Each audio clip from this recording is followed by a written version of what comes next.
Devotions for the Saints at these End Times. The seal of our faith, the Spirit. Acts chapter 12, verse 6. And when Herod would have brought him forth, the same night Peter was sleeping between two soldiers, bound with two chains, and the keepers before the door kept the prison. Much can be said of the Apostle Peter, some good and some bad.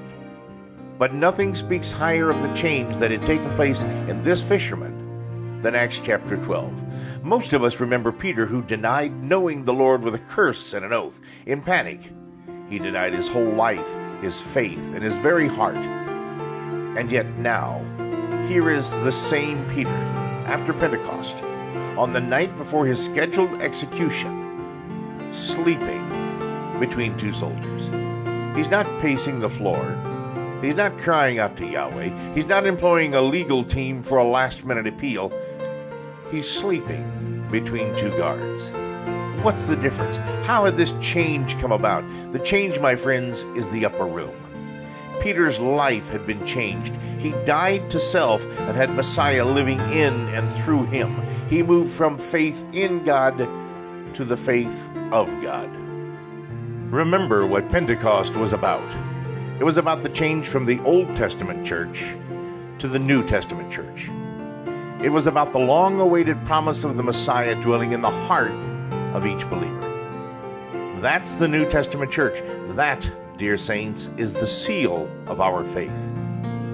Paul tells us in Colossians 1:26 and 27, even the mystery which hath been hid from ages and from generations, but now is made manifest to his saints, to whom Yahweh would make known what is the riches of the glory of this mystery among even the Gentiles, which is Christ in you, the hope of glory.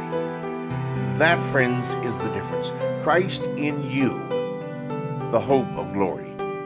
No longer are we directed, as in times of old, only by that which is external, the law. Now we have a more sure witness, Messiah in you, the hope of glory. Under the old covenant, the law, while wonderful, was external. Now we have the mystery of the ages, Messiah in us. It is that law word that, as John says, was with Yahweh and was Yahweh and became flesh and dwelt among us. It is the very presence of the Messiah himself in us, and in this case, in Peter, living through him, coursing through his veins, rising up in an awesome display of power, and conquering even the panic of impending death which hung over Peter's head. And there was Peter, sleeping between two soldiers. As most of us know, Peter was indeed delivered from the situation, but frankly, that's not terribly important to the story. While the rescue was glorious, Peter's sleeping is even more glorious. Peter had moved from great faith to a greater faith, a childlike faith that simply trusted that whatever Yahweh did was fine with him. You and I, dear saints, will at some point in time, perhaps on more than one occasion, face our time of panic. How will we respond to humiliation, failure, loss, or even the prospect of death? Will we cry out in anguish, or as Job's wife recommended he do, curse God and die? Or will we move beyond faith into childlike faith and simply tell Yahweh, I am yours. Do with me what will bring glory to your name. Real faith is not the ability to move mountains. Messiah tells us that faith the size of a grain of mustard seed can do that. Real faith is the ability to look to Yahweh through childlike eyes and say, Abba, Father, I trust you.